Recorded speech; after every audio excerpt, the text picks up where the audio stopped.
जय हिंद दोस्तों। तो मैं गोलू कुमार आप सभी का स्वागत करता हूं मैं अपना YouTube channel BP unique centre में। तो मेरे भाई ये डे 3 है साइंस लेक्चर का। यदि इससे पहले वाला 2 वीडियो आपने नहीं देखा है तो जरूर देखिए। इससे पहले वाला में हमने सारा का सारा ऑब्जेक्टिव कराया, 80 का डिस्कशन हम करने जा रहे हैं और ये तीसरा दिन है और ये आप देख लेते हैं सारा का सारा लेसन, तो आपको एक भी प्रश्न एग्जाम में नहीं छूटेंगे मेरे भाई। ये साइंस का है, ठीक है। तो यहाँ पर देखो मेरे भाई, पहला क्वेश्चन क्या है उसके ऊपर ध्यान देना। निम्नलिखित में किसका अपवर्तनांक अधिक होता है? निम्नलिखित में किसका अपवर्तनांक अधिक होता है? तो ध्यान देना मेरे भाई, निम्नलिखित में से किसका अपवर्तनांक अधिक है तो आपको पता होना चाहिए। 1.0003 और इसका मतलब हवा का होता है 1.0003, ओके। और यहाँ पर हीरा का हो जाता है मेरे भाई 2.42 और जल का हो जाता है 1.33 और शीशा का 1.5 होता है। तो अब बताओ यहाँ पर निम्नांकित में से किसका अपवर्तनांक जो है सबसे ज़्यादा है? तो आप कहना हीरा का है। किसका अपवर्तनांक सबसे ज़्यादा है? हीरा का, क्योंकि 2.42 है और इसका 1.33 है और इसका 1.0003 है और 1.5 इसका शीशा का अपवर्तनांक है। तो मेरे भाई सबसे ज़्यादा अपवर्तनांक किसका है? आप कहोगे हीरा के। Option number B is the right answer, okay. अब चलो यहाँ पर सेकेंड क्वेश्चन क्या है उसके ऊपर जरा सा ध्यान देना मेरे भाई, ध्यान दो। यहाँ पर अवतल दर्पण की फोकस दूरी क्या होती है? अवतल लेंस पूछे, अवतल दर्पण पूछे, उसके लिए कुछ भी फोकस दूरी पूछे, वक्रता त्रिज्या पूछे, ठीक है।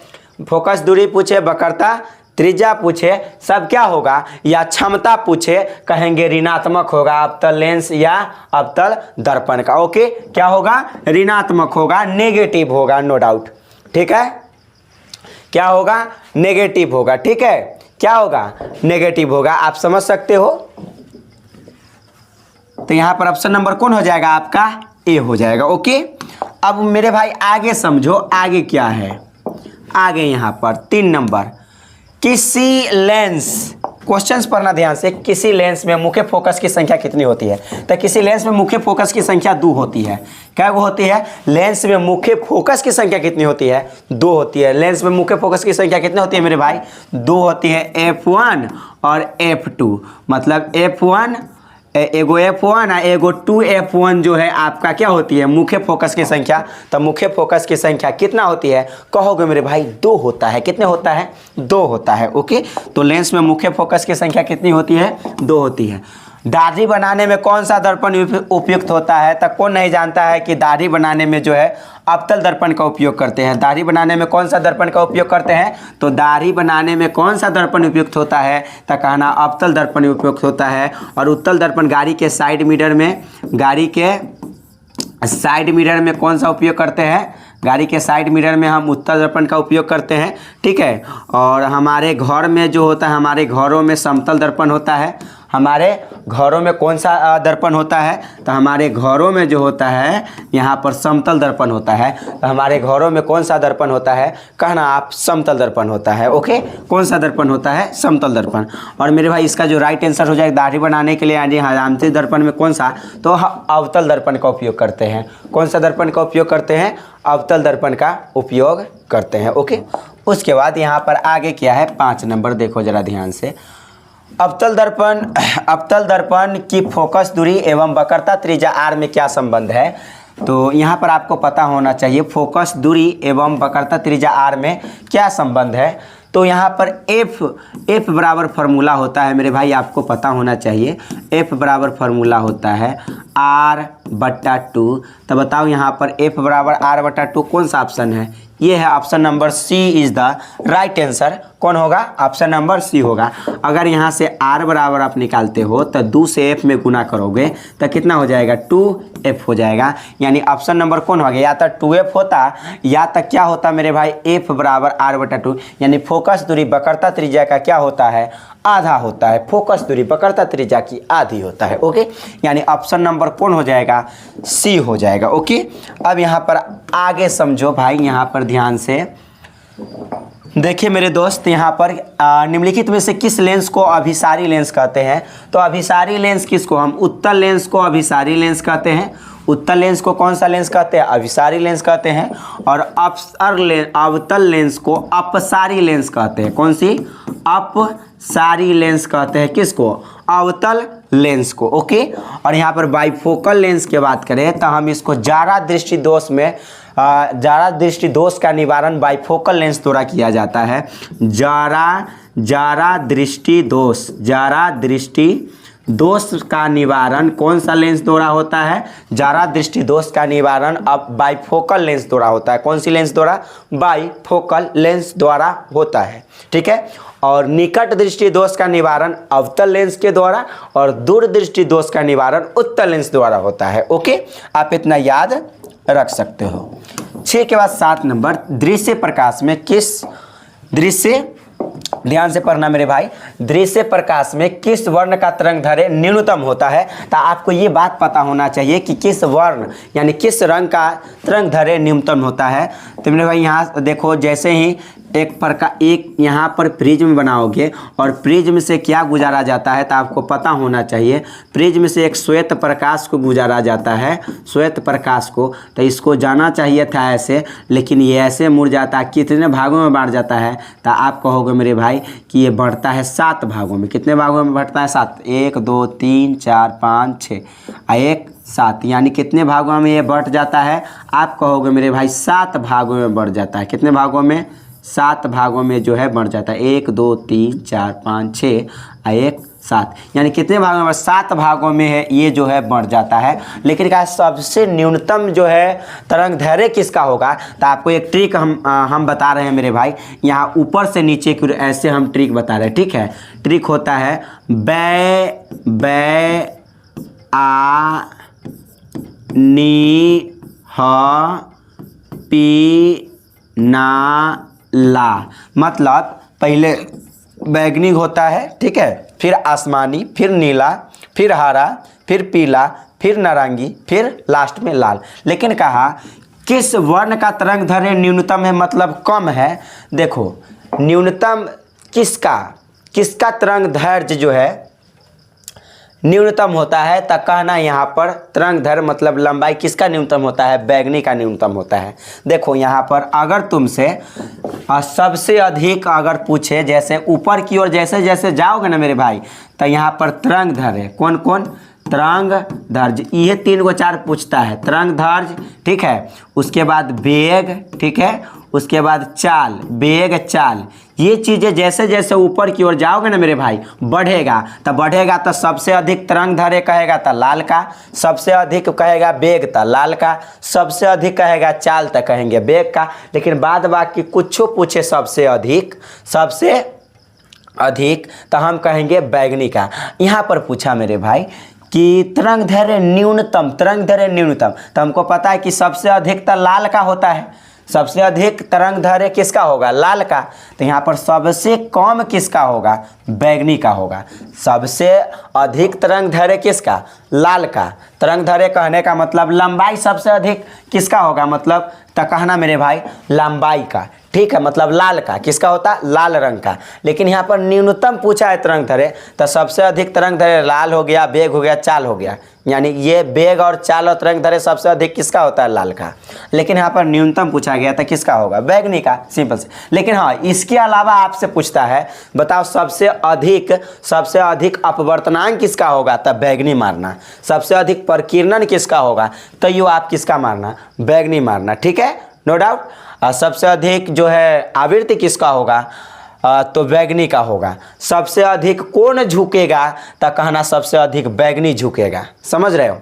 सबसे कम कौन झुकता है? तो लाल झुकता है। इसका राइट आंसर कौन हो जाएगा? न्यूनतम तरंगदैर्घ्य न्यूनतम किसका होता है? बैगनी का। तो ऑप्शन नंबर कौन हो जाए आपका? B4 Baahubali is the right answer. Okay, तो आप इतना पर इतना समझ सकते हो। अब देखो 7 नंबर क्वेश्चन। कहा तारों का टिमटिमाना प्रकाश की किस घटना को दर्शाता है? तो मेरे भाई इससे पहले वाला लेक्चर में भी बताए थे कि यह प्रकाश के अपवर्तन को दिखाता है। तारों का टिमटिमाना प्रकाश के किस घटना को दिखाता है? आपका नाम प्रकाश के अपवर्तन को दिखाता है। प्रकाश की अपवर्तन को दिखाता है, ठीक है। तारों का टिमटिमाना वायुमंडलीय अपवर्तन मतलब अपवर्तन की वजह से होता है, ठीक है। यहाँ पर इतना आप समझ सकते हो। प्रकाश का परावर्तन या आवर्तन के दो नियम होता है, कौन नहीं जानता। पर वर्ण विक्षेपण क्या होता है, प्रकाश के 7 रंगों में श्वेत प्रकाश के 7 रंगों में बढ़ जाना क्या कहलाता है, वर्ण विक्षेपण कहलाता है। निम्नलिखित में से किस में प्रकाश की चाल सबसे अधिक होती है, प्रकाश की चाल सबसे अधिक किस में होती है। तो सब जानता है कि प्रकाश की चाल जो है निर्वात में सबसे अधिक होती है। प्रकाश की चाल जो है निर्वात में कितना होती है, 3 × 10⁸ मीटर पर सेकेंड, ये होता है निर्वात में चाल इतना। यानी सबसे अधिक किस में चाल होती है, कहना निर्वात में होता है। किस में होता है, निर्वात में होती है, नो डाउट। फिर 10 नंबर, प्रकाश के अपवर्तन के कितने नियम। तो 2 नियम अभी बता दिए, कितने नियम है, प्रकाश के अपवर्तन के कितने नियम होंगे। तो कहना मेरे भाई 2 नियम। कितने नियम होंगे, 2 नियम। प्रकाश का अपवर्तन या परावर्तन के कितने नियम होते हैं, 2 नियम होते हैं, ठीक है। 10 के बाद 11 नंबर देखो, जल विद्युत संयंत्र। जल विद्युत संयंत्र किस ऊर्जा को विद्युत ऊर्जा में बदलता है। तो कहना स्थितिज ऊर्जा को जो है, स्थितिज ऊर्जा को विद्युत ऊर्जा में बदलता है कौन, जल विद्युत संयंत्र। तो जल विद्युत संयंत्र जो है किस ऊर्जा को किस में बदलता है, तो आपको पता होना, जल जैसे में बारिश होती है तो स्थितिज ऊर्जा, जो भी कण स्थिर रहता है ना, जो भी कण स्थिर रहता है उसको उड़ा देता है। तो आप कहना मेरे भाई कि जल विद्युत संयंत्र, जैसे बिजली भी उत्पादन होता है तो जो जल स्थिर होता है उसको विद्युत ऊर्जा में ट्रांसफर कर देता है। इसका मतलब जल स्थिर है तो स्थितिज ऊर्जा को किस में बदल देता है, विद्युत ऊर्जा में जो है बदल जाता है। कौन बदलता है, जल विद्युत संयंत्र, मतलब स्थितिज ऊर्जा को जल ऊर्जा में बदलता है। ऑप्शन नंबर कौन हो जाएगा, सी हो जाएगा, ठीक है। आप इतना को ध्यान रख सकते हो, ठीक है। अब यहाँ पर आगे चलो, 12 नंबर, जलता हुआ मोमबत्ती बदलता है किसको। तो हमको पता है रासायनिक ऊर्जा, क्योंकि यहाँ पर हम क्या करते हैं, जलाते हैं तो वो पिघलता है फिर जलता रहता है। तो रासायनिक ऊर्जा को कौन सी ऊर्जा में बदलता है, तो प्रकाश ऊर्जा में बदलता है। जैसे में जला फिर प्रकाशमान करता है, तो रासायनिक ऊर्जा को कौन सी ऊर्जा में बदलता है, तो प्रकाश ऊर्जा में बदलता है। कहना जलता हुआ मोमबत्ती बदलता है किसको किस में, तो कहना रासायनिक ऊर्जा को प्रकाश ऊर्जा में जो है बदलता है। ओके, अब यहाँ पर आगे 12 के बाद 13 नंबर, एक सेल से विद्युत धारा प्राप्त करने पर इसके सिरों के बीच विभवांतर का मान विद्युत वाहक बल की तुलना में क्या हो जाता है, तो कहना कम हो जाता है। कह रहा है एक विद्युत सेल से धारा मतलब करंट को प्राप्त करने पर इसके सिरों के बीच विभवांतर का जो मान होती है विद्युत वाहक बल की तुलना में क्या होती है, तो कम हो जाती है। आपको याद रखना मेरे भाई, क्या हो जाती है, कम हो जाती है। ओके, अब आगे चलो और आगे समझो। यहाँ पर 14 नंबर क्वेश्चन, प्रतिरोध को मान बढ़ाना है। क्या करना है, यहाँ पर आपको जो है, तो आपको क्या करना है मेरे भाई, देखो ध्यान से पढ़ो क्वेश्चंस को। क्वेश्चंस क्या कहा, प्रतिरोध का मान बढ़ाना है। तो मान बढ़ाना है ना,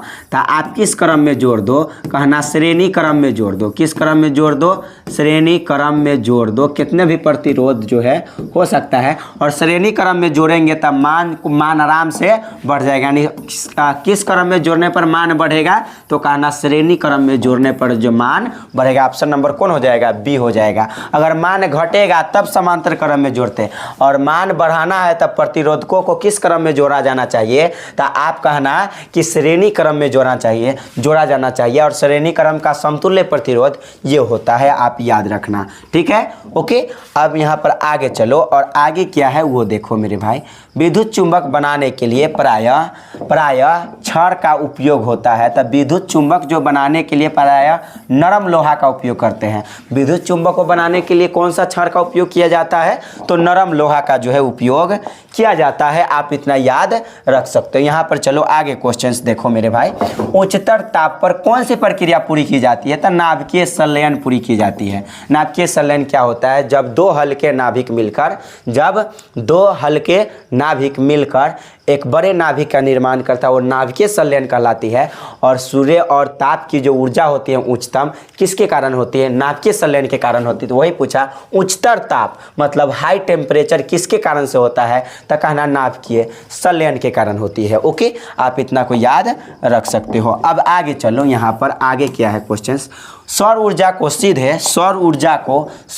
को सीधे विद्युत ऊर्जा में बदलने वाली युक्ति को क्या, जैसे सौर पैनल आप समझ सकते हैं, सौर पैनल क्या करता है कि सौर ऊर्जा को सीधे विद्युत ऊर्जा में क्या करता है, जिससे लाइट जल जाता है सौर सेल के द्वारा। तो यहाँ पर सौर ऊर्जा को सीधे विद्युत ऊर्जा में बदलने वाली युक्ति को क्या कहते हैं, सौर सेल कहते हैं। ऑप्शन नंबर कौन हो जाएगा, तो ऑप्शन नंबर बी आपका राइट आंसर है। ओके, अब यहाँ पर आगे समझो, आगे क्या है, 18 नंबर क्वेश्चन है।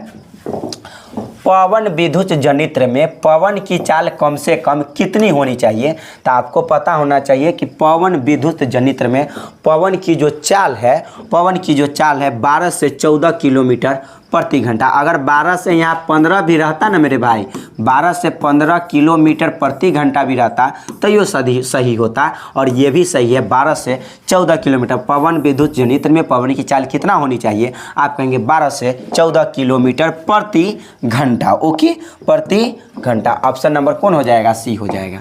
सेल का विद्युत वाहक बल, सेल का विद्युत वाहक बल बोले तो मेरे भाई EMF होता है, EMF होता है। और कह रहा है विद्युत वाहक बल क्या है, सेल द्वारा इकाई आवेश पर लगाया गया बल, नहीं ये ऑप्शन नहीं होगा।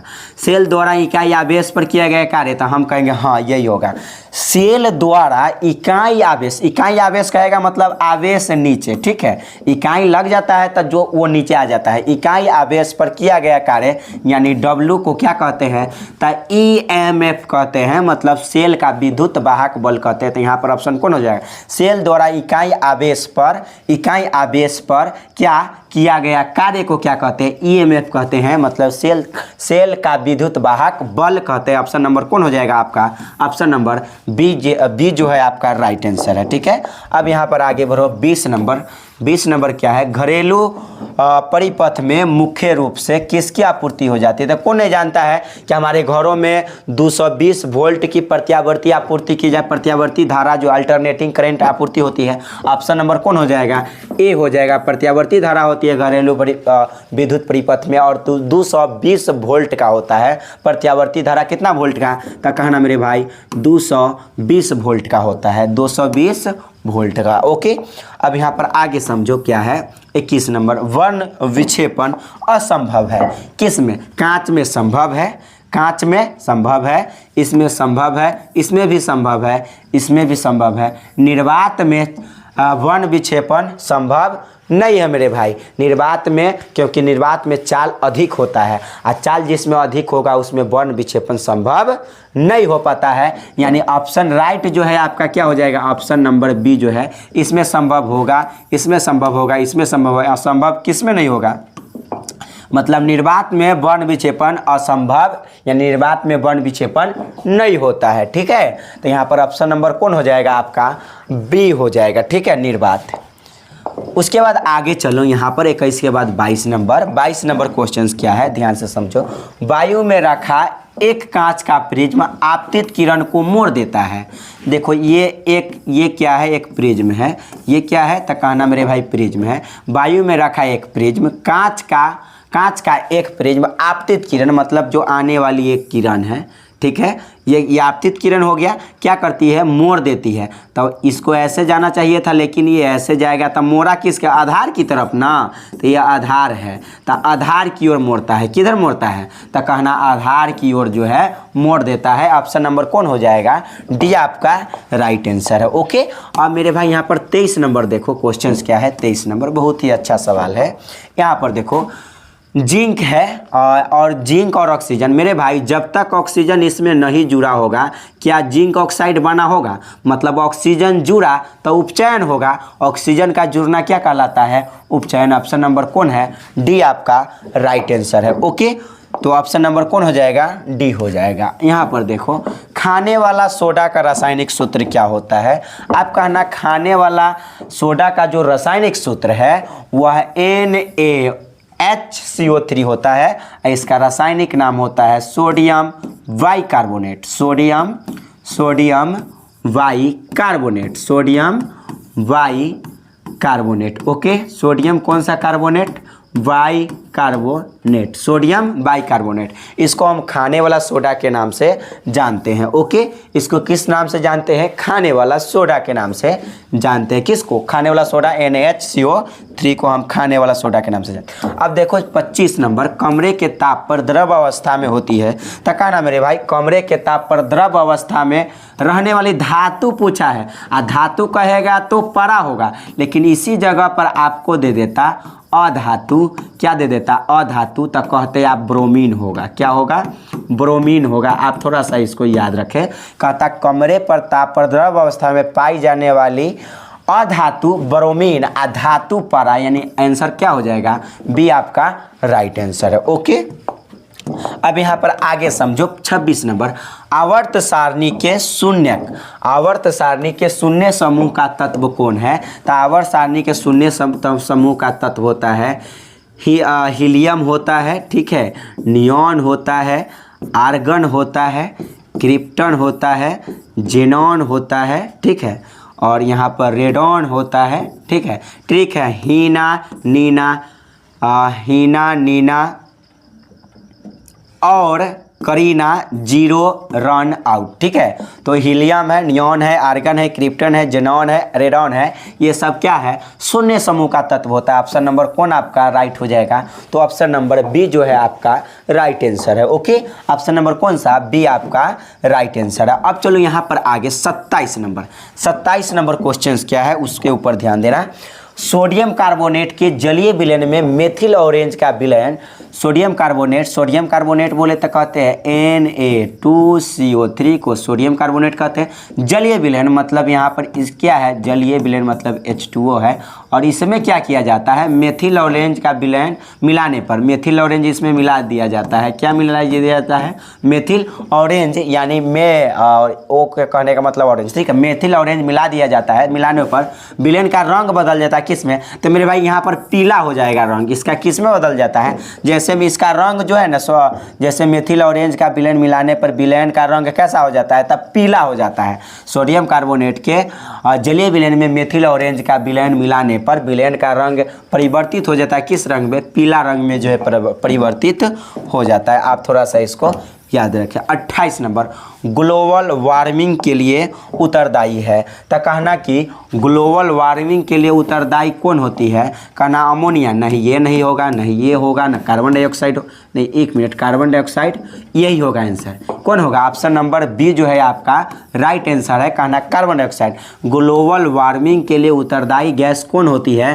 तो कहना कार्बन डाइऑक्साइड जो है ग्लोबल वार्मिंग के लिए उत्तरदायी गैस होता है, ठीक है। अब यहाँ पर आगे पढ़ो 28 के बाद 29 नंबर, गंधक की परमाणु संख्या क्या है? गंधक की परमाणु संख्या क्या है? तो कहना गंधक बोले तो सल्फर, गंधक कहने का क्या मतलब होता है? सल्फर। सल्फर की परमाणु संख्या कितना होता है? 16 होता है। कौन नहीं जानता है? 16 होता है। ओके, अब चलो 29 नंबर क्वेश्चंस देखो। 30 नंबर यहाँ पर क्या नंबर? 30 नंबर, अम्ल का जलीय विलयन विद्युत का संचालन करता है क्योंकि अम्ल जल में क्या होता है? विलय होता है। अम्ल जल में देखो, अम्ल का जलीय विलयन विद्युत का संचालन करता है।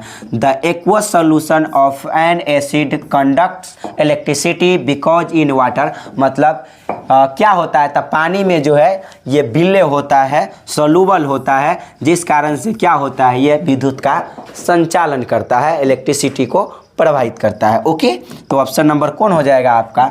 सी जो है राइट आंसर है। अधिकतर धातु के ऑक्साइड क्या होते हैं? तो आप कहना धातु के जो ऑक्साइड है ना वो क्षारीय कहलाते हैं, और यहाँ पर अधातु के ऑक्साइड रहता तो अम्लीय रहता। अधातु के ऑक्साइड कहता था क्या रहता? अम्लीय रहता, ठीक है। लेकिन कहा धातु के ऑक्साइड का क्षारीय होगा। ऑप्शन नंबर कौन होगा? ये जो है आपका राइट आंसर है, ठीक है। अब 31 के बाद 32 नंबर, सोने में निम्नलिखित में से कौन सी धातु मिलाकर मिश्र धातु तैयार? सोने में जो है क्या मिलाया जाता है? कहना कॉपर मिलाया जाता है। सोने में क्या मिलाया जाता है? तो सोने में कॉपर मिलाया जाता है। ओके, अब उसके बाद अगला क्वेश्चन क्या है? ध्यान से समझना। 32 के बाद 33 नंबर, यहाँ पर समझो जरा ध्यान से। NaCl है मतलब सोडियम क्लोराइड, AgNO3 है मतलब सिल्वर नाइट्रेट।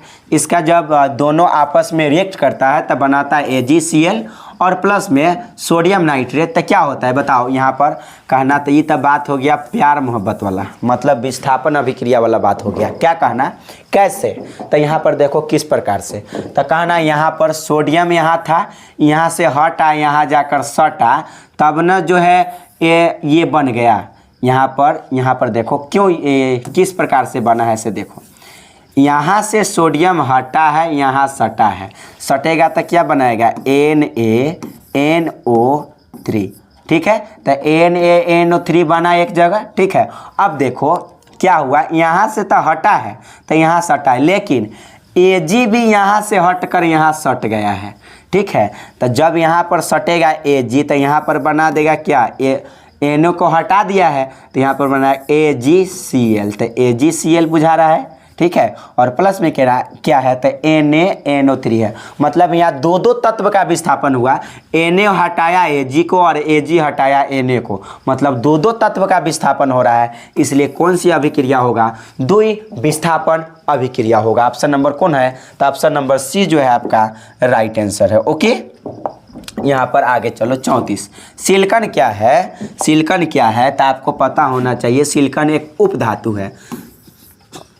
सिलिकॉन क्या है तो सिलिकॉन एक उपधातु है। कैसे जानोगे, कहना ट्रिक होता है सीता गीता विनीता, सीता गीता विनीता सबको टेनिस पोलो आता। तो कहना सिलिकॉन है, जर्मेनियम है, बोरॉन है, एंटीमनी है, टेलुरियम है, पोलेनियम है, आर्सेनिक है। ये क्या कहलाता है उपधातु। कै गो, 6 गो, 1 2 3 4 5 6 7, यानी 7 जो है उपधातु। उपधातु की संख्या कै गो होती है, याद रखें उपधातु की संख्या कै गो होती है।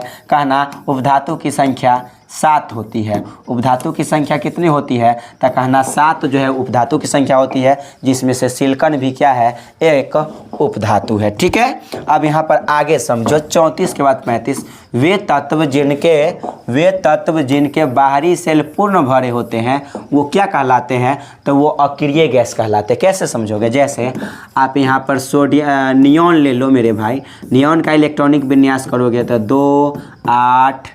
2 8 और 2 हो जाएगा, तब ना यहाँ पर 8 और 2 10, 8 और 2 10। यहाँ पर देखो 10 हो गया, बात खत्म। तो 10 हो गया, 8 और 2 10। अब बाहरी कक्ष में सभी जितने भी तत्व है दुनिया के, सब कहता है कि हमारा बाहरी कक्षा में 8 गो इलेक्ट्रॉन चाहिए। तो 8 गो इलेक्ट्रॉन चाहिए तो नियॉन के 8 गो इलेक्ट्रॉन। तो नियॉन मतलब नियॉन हो गया, हीलियम हो गया, आर्गन हो गया, क्रिप्टन हो गया, ये सब के सब जो है ये सब के बाहरी कक्षा में 8 इलेक्ट्रॉन होते हैं, इसलिए भरे होते हैं। तो इसको हम इनर्ट गैस के नाम से जानते हैं, या नोबेल गैस के नाम से जानते हैं, या उत्कृष्ट गैस, या निष्क्रिय गैस, या अक्रिय गैस के नाम से। उत्क्रिय गैस भी हो सकता था, निष्क्रिय, इसके ऑप्शन में क्या हो सकता था, निष्क्रिय भी हो सकता था, ठीक है, या क्या हो सकता था, अक्रिय भी हो सकता था। सिंपल सी बात है, क्या हो सकता था, अक्रिय। तो ऑप्शन नंबर कौन हो जाएगा आपका, डी जो है राइट आंसर है। ओके, यहाँ पर क्या होगा आंसर, डी जो है आपका राइट आंसर है। ओके, अते वीडियो चल रहा है, देखिए ना, सेकेंड चल रहा होगा, बुझा रहा है, हाँ कि ना, है ना। चलो यहाँ पर ये हो गया। उसके बाद यहाँ पर खड़िया क्या है, क्वेश्चंस ध्यान से समझे मेरे भाई। खड़िया का रासायनिक सूत्र क्या होगा, खड़िया का रासायनिक सूत्र क्या होगा। तो आप कहना खड़िया का रासायनिक सूत्र होता है, खड़िया बोले तब, या संगमरमर, संगमरमर, या मार्बल खड़िया का है, या चौक, ठीक है।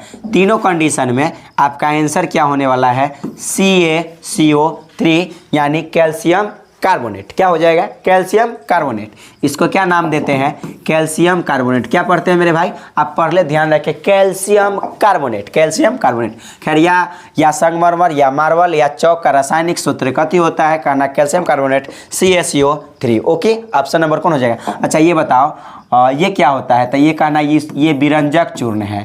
ये क्या है?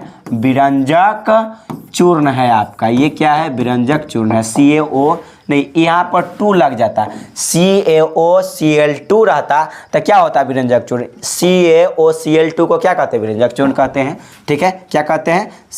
ये क्या है? तो ये कहना ये एक आयनिक यौगिक है। कैल्शियम क्लोराइड एक आयनिक यौगिक है। बाद बाकी इसका आंसर आप समझ गए। ठीक है, अब चलो यहाँ पर आगे क्या है? 38 के बाद 37, यहाँ पर कितना था आपका? 36 था। 36 के बाद 37 नंबर, सबसे अधिक अम्लीय ऑक्साइड क्या है? अम्लीय ऑक्साइड। तो अम्लीय ऑक्साइड तो हमारा एक को दिखाई देते हैं। देखो यहाँ सल्फर डाइऑक्साइड, क्योंकि ये देखो ये धातु है और धातु के ऑक्साइड अभी बताया क्षारीय होता है। ये भी धातु है कैल्शियम, और कैल्शियम के ऑक्साइड क्षारीय हो जाएगा। मैग्नीशियम भी क्या है? धातु है। मैग्नीशियम भी क्या है? धातु है। मैग्नीशियम भी क्या है? धातु है। मैग्नीशियम के ऑक्साइड क्या होगा? क्षारीय होगा, क्योंकि धातु के ऑक्साइड क्या होते हैं? क्षारीय होते हैं। यहाँ पर कहा अम्लीय कौन है? तो ऑप्शन नंबर ए जो है आपका राइट आंसर है। सल्फर डाइऑक्साइड अम्लीय है, क्योंकि अधातु और अधातु के ऑक्साइड क्या होता है? अम्लीय होता है। 38 नंबर देखो यहाँ पर, एल्काइन कौन है? तो एल्काइन बोले तो मेरे भाई एल्काइन कहने का मतलब है CnH2n-2, तब होता है ये एल्काइन। और यहाँ पर हमको करा एल्काइन कौन है? तो आप कहेंगे ना कि 2 गुना से 2 कम, तो यहाँ पर 2 गुना से 2 कम कौन है? ये है? नहीं, ये भी नहीं है। ये है 2 गुना से 2 कम, तो 2 दूना 4 और 2 कम 2 ना होना चाहिए, ये भी नहीं है। और यानी ऑप्शन नंबर जो है आपका सी हो जाएगा। 2 गुना से 2 कम, यानी 2 दूना 4 होना चाहिए, 2 कम C2H2। ठीक है, ऑप्शन नंबर कौन हो जाएगा आपका? सी जो है राइट आंसर है। ओके, अब देखो यहाँ पर 39 नंबर क्वेश्चन। 39 क्या है? तो इसका नाम, इतना को हम मिथिल बोलते हैं। इतना को क्या बोलते हैं? मिथिल बोलते हैं। अब मिथिल देखो कौन सा ऑप्शन में है? कहोगे इसमें भी नहीं है, नहीं इसमें है, नहीं इसमें है। मिथिल एक गो में ऑप्शन नंबर कौन हो जाएगा? बी। यानी इसका नाम इथर होता है तो इथर है बी, और यहाँ इसका नाम इथिल होता है तो यहाँ पर आपका एथिल है, यानी ऑप्शन नंबर कौन हो जाएगा? ऑप्शन नंबर बी जो है आपका राइट आंसर। यहाँ पर आगे बढ़ो, 40 नंबर देखो। 40 है, निम्न में से कौन सा यौगिक, निम्न में से कौन सा यौगिक के रूप में इस्तेमाल किया जा सकता है? यौगिक के रूप में इस्तेमाल, तो आपको मेरे भाई पता होना चाहिए जितने सारे कार्बनिक यौगिक है उसको हम ईंधन के रूप में इस्तेमाल कर सकते हैं। तो यहाँ पर प्रोपेनॉल भी, इथेनॉल भी और एथेनोइक अम्ल, जितने भी कार्बनिक यौगिक है सबको हम ईंधन के रूप में इस्तेमाल कर सकते हैं। तो ऑप्शन नंबर कौन जो है आपका राइट आंसर हो जाएगा? ऑप्शन नंबर डी जो है आपका राइट आंसर है। ओके, अब यहाँ पर आगे समझो 41 number question. Sodium hydroxide, sodium hydroxide बोले तो NaOH की अभिक्रिया किससे होती है? जिंक से होती है। तो क्या बनाता है और कौन सा उत्पाद बनाता है? तो मेरे भाई आप कहना ये बनाता है Na2 ZnO2, और यहाँ पर हाइड्रोजन गैस बाहर छोड़ता है। हाइड्रोजन गैस क्या करता है? बाहर छोड़ता है। तो आपको भी ये बात पता होना चाहिए कि अम्ल या क्षारक जब धातु से अभिक्रिया, ये तो क्षारक हो गया, ये क्या हो गया? क्षारक। और ये जिंक कहने का मतलब धातु हो गया, जिंक कहने का क्या मतलब हो गया? धातु। क्षारक जो है, अम्ल या क्षारक धातु से अभिक्रिया करती है तो हाइड्रोजन गैस तो बाहर करवे करती है। हाइड्रोजन गैस यहाँ पर भी, यहाँ पर भी है, यहाँ पर भी, यहाँ पर भी है, यहाँ से पकड़ा नहीं रहा है। तो यहाँ पर ये थोड़ा सा आपको ध्यान रखना पड़ेगा कि जब ये मेन जो उत्पाद बनता है Na2ZnO2 बनता है, Na2ZnO2, ऑप्शन नंबर कौन हो जाएगा? Option number B. Na2ZnO2 और प्लस में हाइड्रोजन गैस बाहर करता है, ऑप्शन नंबर कौन हो जाएगा? तो ऑप्शन नंबर बी जो है आपका राइट आंसर है। 41 के बाद 42 नंबर देखो। धोबिया सोडा का रासायनिक सूत्र क्या होगा? धोबिया सोडा का रासायनिक सूत्र, तो कहना धोबिया सोडा का रासायनिक सूत्र होता है Na2CO3 और 10 भाग जल जो है आपका राइट आंसर। ये धोबिया सोडा है। ये वाला क्या है? तो संगमरमर या क्या, संगमरमर कहे या खड़िया कहे या चौक कहे, इसका क्या है? खड़िया, चौक या संगमरमर, ये हो गया। ठीक है, इसको हम खाने वाला सोडा कहते हैं। इसको क्या कहते हैं? खाने वाला सोडा कहते हैं, खाने वाला सोडा। तो खाने वाला सोडा क्या हो जाएगा? खाने वाला सोडा होगा NaHCO3 को हम खाने वाला सोडा कहते हैं। और इसको क्या कहते हैं? तो इसको बोलते हैं बुझा हुआ चूना, बुझा चूना, इसको बोलते हैं बुझा हुआ चूना, ठीक है, बुझा हुआ चूना के नाम से इसको हम जानते हैं कैल्शियम हाइड्रोक्साइड को। ओके, तो आप इतना समझ गए। यहाँ पर अब आगे समझो 43 अम्लराज। अम्लराज क्या होता है? तो कहना कि हाइड्रोक्लोरिक अम्ल के 3 भाग और HNO3 के 1 भाग के मिश्रण को क्या कहते हैं? तो अम्लराज कहते हैं। अम्लराज या एक्वारेजिया। इसी का इसके दूसरे जगह पर क्या आ सकता था? एक्वारेजिया भी कहता ना, तो आप डाउट नहीं करते, एक्वारेजिया भी। हाइड्रोक्लोरिक अम्ल कितना मात्रा में? 3 मात्रा में। तो पहले दिया सांद्र HNO3 और दोनों का HNO3 एक गो मात्रा है, HNO3 क्या गो मात्रा है? 1 गो। और HCl का कितना मात्रा? 3 गो। तो पहले HNO3 दिया तो HNO3 1 और HCl कितना? 3। तो यहाँ पर ऑप्शन नंबर कौन हो जाएगा? तो ऑप्शन नंबर जो है आपका ए जो है राइट आंसर है। यानी 1:3 में मिलाते हैं तो अम्लराज या एक्वारेजिया को जो है अम्लराज या एक्वारेजिया बनता है। और अम्लराज क्या करता है? ये सोना को भी घुला सकता है। अम्लराज सोना को घुला सकता है। अम्लराज किसको घुला सकता है? सोना को भी घुला सकता है। सोना बोले तो AU को ये सोना किस में घुल सकता है? अम्लराज या एक्वारेजिया में घुल सकता है। ओके, आप इतना याद रखें। यहाँ पर चलो 44 किसी अभिक्रिया में भाग लेने वाले, जो अभिक्रिया में मान लो कि यहाँ पर एक A और प्लस B 2 अभिक्रिया, अब दोनों मिलकर क्या बनाएगा?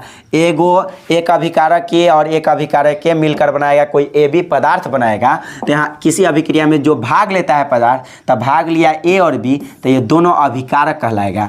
भाग लेने वाला क्या कहलाता है? रिएक्टेंट कहलाता है। और इसके फलस्वरूप जो नया पदार्थ बनता है ये प्रोडक्ट कहलाता है। ये क्या कहलाता है? प्रोडक्ट। आप प्रोडक्ट बोले तो प्रतिफल या इसी को हम उत्पाद के नाम से जानते हैं। प्रतिफल कहे तब या उत्पाद कहे तब, किसके? रासायनिक अभिक्रिया के फलस्वरूप जो नया पदार्थ बनता है उसको हम भाग लेने वाले पदार्थ को क्या कहते हैं? अभिकारक कहते हैं। ऑप्शन नंबर कौन हो जाएगा? तो ऑप्शन नंबर जो है आपका बी हो जाएगा। अब चलो 45 नंबर क्वेश्चन देखो। कौन सी अम्लीय ऑक्साइड है? ये अभी क्वेश्चन आया था। ऑप्शन नंबर कौन हो जाएगा? डी हो जाएगा, सल्फर डाइऑक्साइड। ठीक है, यहाँ पर अब आगे चलो। यहाँ पर क्या है क्वेश्चंस? निम्नलिखित में कौन सा पदार्थ जलीय घोल लाल लिटमस पत्र को नीला करता है? यदि हम अम्ल की बात करें ना, किसकी बात करें? अम्ल की, तो एक ट्रिक होता है अनीला। तो अम्ल क्या करता है? नीला लिटमस पत्र को लाल करता है। लेकिन यहाँ पर क्या कहा जा रहा है? लाल को ही नीला कर रहा है, उल्टा कर रहा है। तो आप भी उल्टा कर देना, क्षार हो जाएगा। कहना अम्ल नीला लिटमस पत्र को लाल करता है, लेकिन क्षार क्या करता है? लाल लिटमस पत्र को नीला कर देता है। कौन? क्षार। तो ऑप्शन नंबर कौन हो जाएगा? बी जो है आपका राइट आंसर। लेकिन यहाँ पर रहता कि बताओ लाल कर रहा है, अगर लाल करता तो ऑप्शन नंबर ए होता, लेकिन ये कर क्या रहा है? नीला। और नीला करेगा तो कहना क्षार होगा, और लाल करेगा तो कहना अम्ल होगा। ऑप्शन नंबर अभी फिलहाल में कौन हो जाएगा? तो कहना बी हो जाएगा। ओके, 46 के बाद 47 नंबर देखो। यहाँ पर 47 क्या है? एक स्वस्थ शरीर सामान्य पीएच मान, मतलब स्वस्थ शरीर का जो है सामान्य पीएच मान कितना होता है? कहना 7.0 से 7.8 के बीच। ऑप्शन नंबर कौन जो है? ऑप्शन नंबर सी जो है आपका राइट आंसर है। ऑप्शन नंबर कौन जो है आपका राइट आंसर है? तो ऑप्शन नंबर सी जो है आपका राइट आंसर। यहाँ से कुछ और भी क्वेश्चन पूछा जा सकता है, जैसे रक्त का पीएच मान कितना होता है? तो कहना रक्त का जो पीएच मान होता है 7.4 होता है। रक्त का पीएच मान कितना होता है? अगर कहना यहाँ पर जठर रस का पीएच मान कितना होता है? तो जठर रस का जो पीएच मान होता है वह 1.2 होता है। यदि आपसे पूछे ये जठर रस का पीएच मान, अगर आपसे पूछे नींबू का पीएच मान कितना होता है? तो नींबू रस का भी पीएच मान जो है 1.3 के आसपास होता है। ठीक है, 1.3 या 1.2 भी बोल सकते हो, प्रॉब्लम नहीं होगा। यहाँ पर रुको 1 मिनट, यहाँ आप देखो 2 है, तो नींबू रस का जो है 2.2। कितना याद रखना? नींबू रस का पीएच मान कितना होता है? 2.2 के आसपास होता है। ठीक है, यहाँ पर इतना आप याद रख सकते हो। 48 नंबर क्वेश्चन क्या है उसके ऊपर ध्यान दो। कौन सा यौगिक जल में विलेय है? जल में विलेय है। तो जल में विलय है तो कहना कि ये कार्बनिक यौगिक तो जल में अविलय होता है, तो ये भी कार्बनिक यौगिक, ये नहीं होगा, नहीं ये होगा, नहीं ये होगा, तो कौन जो है जल में विलय है? तो ग्लूकोज जो है जल में घुल जाता है, कौन नहीं जानता है। ठीक है, अब ऑप्शन नंबर डी हो गया इसका। अब देखो 49 नंबर, कौन अम्लगम है? तो आप धातु के साथ, किसके साथ? धातु के साथ यदि पारा को देख लेना ना, पारा मतलब Hg को, कोई एगो धातु होना चाहिए, साथ में पारा होना चाहिए, तो वो क्या कहलाएगा? वो अम्लगम कहलाएगा। तो बताओ पारा कौन में है? तो ऑप्शन नंबर बी में है, मतलब सोडियम के साथ पारा है, इसलिए ऑप्शन नंबर कौन हो जाएगा? तो ऑप्शन नंबर बी जो है आपका राइट आंसर है। 50 नंबर यहाँ पर क्वेश्चन देखो, 50 नंबर क्या है? निम्नांकित में कौन सी धातु जिंक सल्फेट से विलयन को जिंक से विस्थापित करता है? तो जो क्रियाशील होगा वही ना विस्थापित करेगा, जो क्रियाशील होगा वही विस्थापित करेगा। तो यहाँ जिंक सल्फेट कहने का मतलब ZnSO4 को जो है कौन सी धातु जिंक सल्फेट के विलयन से जिंक को विस्थापित कर देता है? तो आपको पता होना चाहिए यहाँ पर कॉपर जो है ना, क्योंकि कॉपर जो इससे अधिक पावरफुल होता है, कॉपर क्या होता है? कॉपर यहाँ पर जिंक से अधिक पावरफुल होता है कॉपर। तो कॉपर कहता है जिंक से कि तू बेचारा गायब हो जाओ, तो गायब हो जाता है ये जिंक, और यहाँ पर जो है स्पेशली Cu जाकर यहाँ बैठ जाता है, तो बनाता है CuSO4, और प्लस में ये जिंक को हटा देता है कौन? कॉपर। तो ऑप्शन नंबर कौन हो जाएगा आपका? सी हो जाएगा। तो कौन सी धातु जिंक सल्फेट के विलयन से जिंक को विस्थापित करता है? तो कहना कॉपर करता है। ऑप्शन नंबर कौन हो जाएगा? सी हो जाएगा। ओके, अब यहाँ पर आगे समझो, और आगे क्या है उसके बाद यहाँ पर देखो, ऑक्सीजन युक्त रक्त को हृदय से शरीर के विभिन्न भागों में ले जाने वाली रक्त वाहिनियाँ को क्या कहते हैं? तो आप कहिएगा मेरे भाई आर्टरीज कहते हैं। तो यहाँ पर ऑप्शन नंबर कौन हो जाएगा? डी हो जाएगा, धमनी। यानी ऑक्सीजन युक्त कहने का मतलब शुद्ध रक्त का परिवहन कौन करता है? धमनी।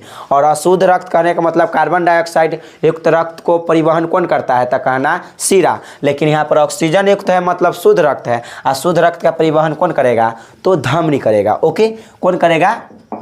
धमनी करेगा। और अशुद्ध कहता कार्बन डाइऑक्साइड युक्त, आपका आंसर शिरा हो सकता था। ठीक है, होता। ठीक है, फिलहाल में इसका आंसर कौन हो जाएगा? ऑप्शन नंबर डी जो है आपका राइट आंसर है। यहाँ पर देखो, रक्त के हल्के पीले रंग, रक्त यहाँ पर एक मरतबा और एक क्वेश्चन आया था इससे पहले वाला लेक्चर में, रक्त के हल्के पीले रंग के चिपचिपे द्रव को क्या कहते हैं? तो प्लाज्मा कहते हैं। क्या कहते हैं? प्लाज्मा कहते हैं। ओके, अब यहाँ पर आगे समझो, 52 के बाद 53 नंबर, 52 के बाद 53, किन पौधों की पत्तियों पर स्टोमेटा अनुपस्थित रहता है? तो आप कहना यहाँ पर सबमर्ज हाइड्रोफाइट्स, मतलब जलमग्न हाइड्रोफाइट्स में जो है स्टोमेटा मतलब छिद्र नहीं पाई जाती है, रंध्र मतलब नहीं पाई जाती है, छिद्र नहीं पाई जाती है। किस में? जलमग्न हाइड्रोफाइट्स के पौधों में। ओके, ऑप्शन नंबर कौन हो जाएगा? बी हो जाएगा। यहाँ पर देखो 54 नंबर, किण्वन की क्रिया पाई जाती है। तो आप कहना किण्वन किस में होता है? ईस्ट में होता है। किण्वन की क्रिया किस में होती है? ईस्ट में होती है। किण्वन की क्रिया किस में होती है? ईस्ट में। क्योंकि मेरे भाई यहाँ पर देखो, जब ग्लूकोज को C6H12O6 को जब किसकी उपस्थिति में, कहना जाइमेज एंजाइम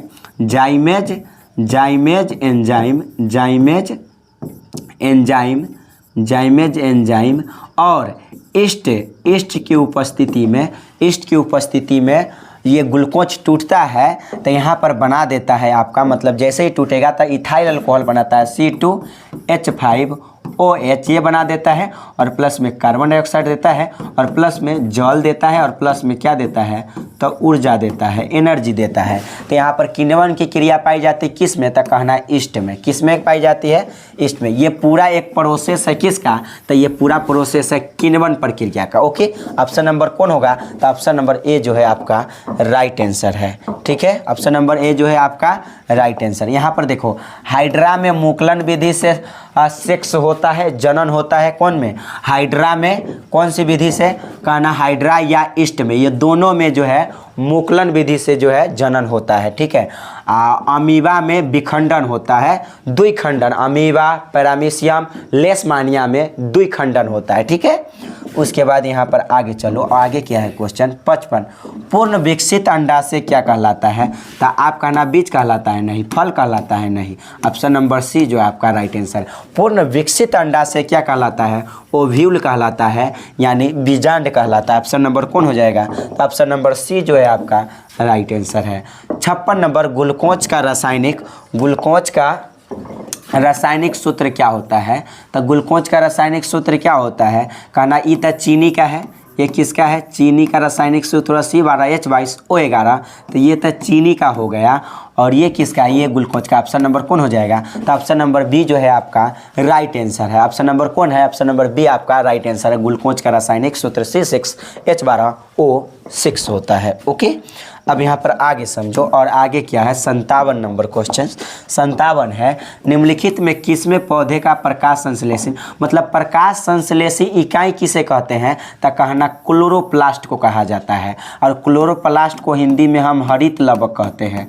क्या कहते हैं? हिंदी में जो है हरित लवक कहते हैं। किसको? क्लोरोप्लास्ट को। तो यहाँ पर पौधे की प्रकाश संश्लेषी इकाई क्या कहलाती है? तो कहना क्लोरोप्लास्ट। लेकिन कहता कि पौधे में पत्तियों में उपस्थित जो रंग होता है हरा, यानी पौधे की जो पत्ती होते हैं हरा रंग किसके कारण होती है? तो क्लोरोफिल के कारण पत्ती की हरा रंग, पत्ती की हरा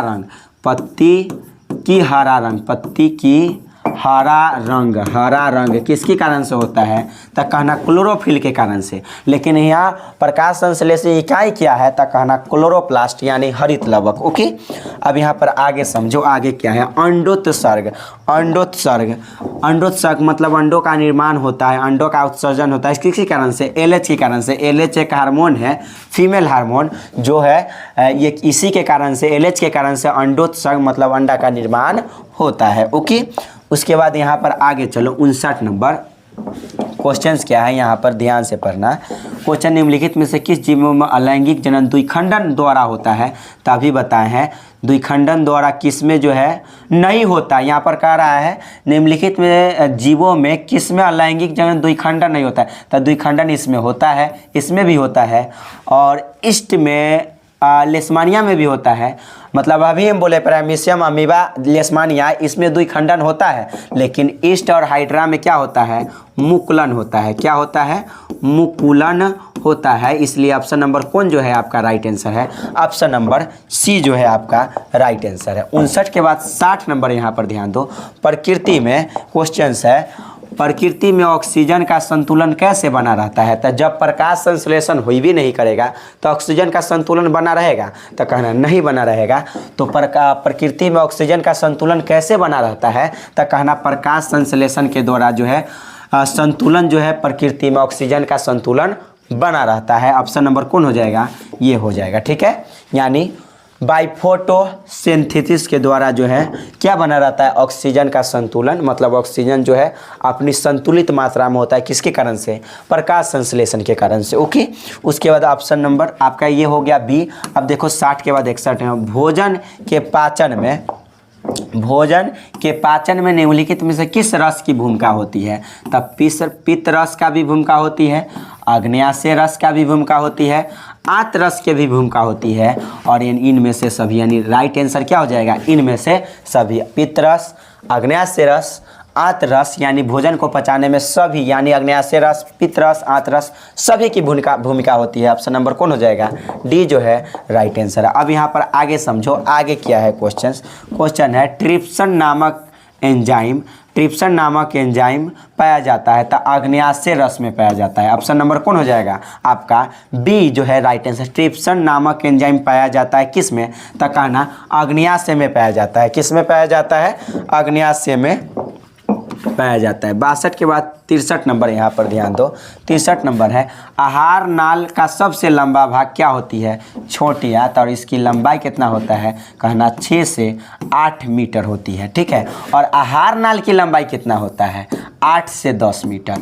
8 से 10 मीटर। छोटी आंत की लंबाई 6 से 8 मीटर। लेकिन कहा आहार नाल में ही सबसे लंबा भाग तो छोटी आंत होती है, कितना? 6 से 8 मीटर की होती है। ओके, अब देखो यहाँ पर आगे समझो। मनुष्य में पाचन की क्रिया, मनुष्य में पाचन की क्रिया का आरंभ कहाँ से होता है? तब पाचन, जैसे मुख गुहा से हम चबाना स्टार्ट कर देते हैं, सबसे पहला पाचन कहाँ होता है? मुख गुहा से। और भोजन का अंतिम रूप से पाचन पूछेगा, भोजन का अंतिम रूप से पाचन तक कहना इलियम में। भोजन का अंतिम रूप से पाचन कहाँ होता है? इलियम में। याद रखें इसको, ठीक है, इलियम में होती है, ठीक है। उसके बाद आगे चलो, आगे क्या है? निम्नलिखित में कौन वसा के पाचन में सहायक होता है? वसा के पाचन में सहायक लाइपेज होता है, यानी वसा को कौन पचा सकता है? तो लाइपेज पचा सकता है। ऑप्शन नंबर कौन जो है आपका राइट आंसर है? कहना option number B for Baahubali is the right answer. Okay, अब देखो यहाँ पर आगे समझना 66 नंबर ग्लाइकोलिसिस। एक मरतबा अर्थ आयल था यहाँ ये वाला क्वेश्चन कि ग्लाइकोलिसिस क्या है? तो कहना कोशिका द्रव में होने वाली एक प्रक्रिया है, कौन? ग्लाइकोलिसिस। ऑप्शन नंबर कौन हो जाएगा? बी हो जाएगा। एस्टोमेटा क्या होता है? तब पत्ती में छोटे छोटे छिद्र होता है, पत्ती में क्या होता है? तो पत्ती में छोटे छोटे छिद्र होता है, उसको हम क्या कहते हैं? एस्टोमेटा कहते हैं। और माइटोकॉन्ड्रिया में वायवीय शोषण होता है, बाद बाकी अवायवीय। वायवीय शोषण किस में होता है? माइटोकॉन्ड्रिया में। बाद बाकी कुछ पूछे उसमें क्या होगा? अवायवीय शोषण होगा, लेकिन माइटोकॉन्ड्रिया में वायवीय होता है। ओके, उसके बाद यहाँ पर आगे चलो 66 के बाद 67 नंबर। 66 के बाद क्या नंबर? 67 नंबर। और 67 का आंसर क्या हो जाएगा? ओजोन परत क्या है? तो ओजोन परत हमारे लिए लाभदायक है। कैसे लाभदायक है इस बात को समझो। ओजोन परत हमारे लिए लाभदायक है क्योंकि ओजोन परत क्या करता है? सूर्य से आने वाले पराबैंगनी किरणों को हम तक पहुँचने नहीं देती है। अगर पराबैंगनी किरण हम तक पहुँच जाएगा तो कैंसर की संभावना हो सकती है। इसलिए क्या है? ओजोन परत जो है हमारे लिए क्या है? लाभदायक है। ऑप्शन नंबर कौन होगा? बेनिफिशियली, यानी ऑप्शन नंबर सी जो है राइट आंसर है। ओके, यहाँ पर आगे चलो 67 के बाद 68। निम्नलिखित में कौन फूल में नर जनन अंग होता है? तो कौन नहीं जानता है कि पुंकेसर को नर जनन अंग कहा जाता है? पुंकेसर बोले तो एंथर को नर जनन अंग कहा जाता है। Which of the following is the male reproductive organ in a flower? मतलब फूलों में जो है, किस में? फूलों में रिप्रोडक्टिव ऑर्गन कौन होता है? तब मतलब मेल रिप्रोडक्टिव ऑर्गन एंथर होता है, पुंकेसर होता है। ऑप्शन नंबर ए जो है आपका राइट आंसर है। ओके, अब यहाँ पर पौधे में शोषण की क्रिया के अंतर्गत एटीपी के टूटने से कितनी ऊर्जा मुक्त होती है? यहाँ पर एटीपी नहीं होना चाहिए था, यहाँ पर एडीपी होना चाहिए था। यहाँ पर इसको क्या समझना है? एडीपी के टूटने से कितनी ऊर्जा मुक्त होती है? तो कहना 3.5 किलो जूल पर मोल, यानी ऑप्शन नंबर कौन हो जाएगा? सी जो है आपका राइट आंसर है। ठीक है, यहाँ पर देखो 70 इथाइल अल्कोहल किस प्रकार की शोषण से बनता है? अभी बताए हैं कि सिर्फ माइटोकॉन्ड्रिया में वायवीय होती है, बाद बाकी कुछ ही पूछता है तो अवायवीय। कहा इथाइल अल्कोहल किस प्रकार के शोषण? दो ये प्रकार का होता है, किस प्रकार के शोषण से बनता है? कहना अवायवीय शोषण से। ठीक है, अवायवीय शोषण से। यहाँ पर आगे समझो, रक्त में उपस्थित कौन सी कणिकाएं शोषण गैसों के परिवहन में भाग लेती है? शोषण गैसों के परिवहन में भाग लेती है। कौन सी कणिकाएं शोषण गैस में? तो कहना लाल रक्त कणिकाएं, और लाल रक्त कणिकाएं बोले तो आरबीसी। अब बताओ रक्त में उपस्थित कौन सी कणिकाएं शोषण गैसों के परिवहन में भाग लेती है? तो कहना लाल रक्त में शोषण में भाग लेती कौन? लाल रक्त कणिकाएं। और आरबीसी की जीवन अवधि 120 दिन होती है, और डब्ल्यूबीसी बोले तो श्वेत रक्त कणिकाएं की 12 से 20 दिन होती है। 12 से 20 दिन जो है आपका आंसर होगा। ठीक है, आप यहाँ पर एक जीवन अवधि 12 से 20 दिन, आरबीसी की जीवन अवधि 120 दिन होती है। ठीक है, अब यहाँ पर आगे समझो, पादप का अपशिष्ट जमा होता है। कहना अपशिष्ट, जैसे में पादप का अपशिष्ट जैसे में लस्सा उस्सा ये सब कहाँ जमा होता है? पौधे में। तो कहना पत्ती में भी जमा हो सकती है, और छाल में भी जमा हो सकती है, कोशिकीय रिक्तिकाओं में भी जमा हो सकती है, यानी इनमें से सभी जो है आपका राइट आंसर है। ओके, सब में जमा होगा। अब यहाँ पर आगे, मनुष्य की आहार नाल का कौन सा मनुष्य की आहार नाल का कौन सा भाग किसी एंजाइम को स्रावित नहीं करता है? किसी एंजाइम को स्रावित नहीं करता है। तो देखो ये ग्रास नली किसी को, ग्रास नली या ग्रसिका किसी भी एंजाइम को स्रावित, एक नली होती है, तो एक नली कहने का मतलब पाइप होती है, तो ये कैसे जो है किसी भी एंजाइम को स्रावित कर देगी? तो यहाँ पर कह रहा है मनुष्य की आहार नली का कौन सा भाग किसी एंजाइम को स्रावित नहीं करता है? तो कह रहा ग्रसिका या ग्रास नली। ग्रास नली ऑप्शन में नहीं होता तो क्या होता? ग्रसिका होता। ठीक है, तो ते भी तब पर भी यहाँ पर ऑप्शन नंबर कौन होगा? बी होता। ओके, यहाँ पर आप इतना को समझ सकते हैं। अब देखो यहाँ पर आगे, मूत्र की सांद्रता। मूत्र की सांद्रता किसकी उपस्थिति पर निर्भर करता है? तो कहना एक हार्मोन होती है, एक हार्मोन होती है जो ये मूत्र की सांद्रता उस पर निर्भर करता है, वो एडीएच होती है। एडीएच, एडीएच क्या है? एक हार्मोन है जो मूत्र की सांद्रता किसकी उपस्थिति पर निर्भर करता है? तो कहना एडीएच पर। एडीएच क्या है? तो एक हार्मोन है। ओके, यहाँ पर आगे समझो, कौन सा हार्मोन पौधों की वृद्धि से संबंधित नहीं है? तो कहना ये वृद्धि करता है, ये भी करता है, और ये भी जिब्रेलिन भी करता है, ये वृद्धि रोधक है। ये वृद्धि, या राइट आंसर यही हो जाएगा। कहा कौन सा हार्मोन पौधों की वृद्धि से संबंधित नहीं है? तो एब्सेसिक अम्ल पौधों की वृद्धि नहीं करता है, बल्कि पौधे की वृद्धि को रोक देता है। इसलिए राइट आंसर कौन हो जाएगा? ऑप्शन नंबर डी जो है आपका राइट आंसर है। 75 के बाद 76, मानव हृदय किस तंत्र से? कौन नहीं जानता है कि परिवहन तंत्र से संबंधित है हृदय? हृदय जो है कभी भी ये आराम नहीं करता है। क्वेश्चन पूछेगा कभी भी आराम नहीं करने वाले हमारे शरीर के कौन सा अंग है? कहना हृदय। हृदय लगातार पंप करता रहता है। सो जाओगे तो यो हृदय पंप करता रहता है, ठीक है, और जागल रहोगे तब पर भी जो है हृदय क्या करेगा? पंप करता रहता है। ठीक है, आप यहाँ पर ऑप्शन नंबर कौन हो जाएगा? डी हो जाएगा, परिवहन तंत्र का हिस्सा है। ओके, अब यहाँ पर आगे चलो, और आगे क्या है? 77,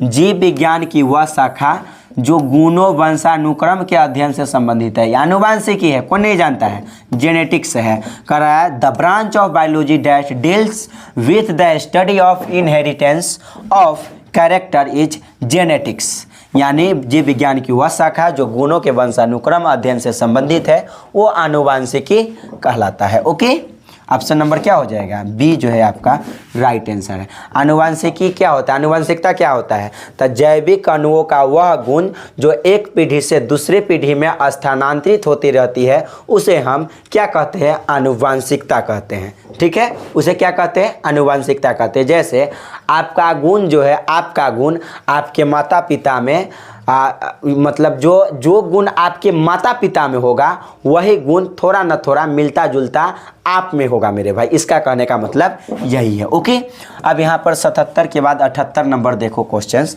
78 नंबर क्वेश्चंस क्या है? यहाँ पर पढ़ो ध्यान से। कहना यहाँ पर श्वसन की क्रिया में कौन सी गैस को ग्रहण करते हैं? बताओ, सांस लेते हो तो ऑक्सीजन न लेते हो, तो श्वसन की क्रिया में कौन सी गैस ग्रहण होती है? ऑक्सीजन।